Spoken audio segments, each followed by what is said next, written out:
અગત્યના નિવેદનો છે જુઓ કઈ રીતે આપેલ છે. તો 1857 પછી બ્રિટિશ પોલિસી છે વધુ કન્ઝર્વેશન બની. આના પછી સુધારાઓ છે ધીમાથી. કઈ બાબત છે આવશે આની બ્રિટિશ પોલિસીઓ છે થોડીક સકારાત્મક આપણે કોઈ કન્ઝર્વેટિવ છે બની છે અને સુધારાઓ છે ધીમા થયા હતા. એટલા બધા તાત્કાલિક છે કોઈ સુધારાઓ છે થતા નહોતા 1857 પછી. તો કઈ બાબત આવશે? માત્ર પેલું માત્ર બીજું બંને સાચા કે બંને ખોટા?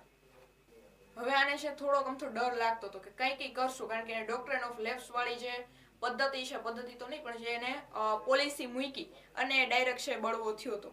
છે બળવો છે ન થવાના કારણો, એટલે એટલું બધું સફળ ન થવાના કારણો બધાને ખ્યાલ છે.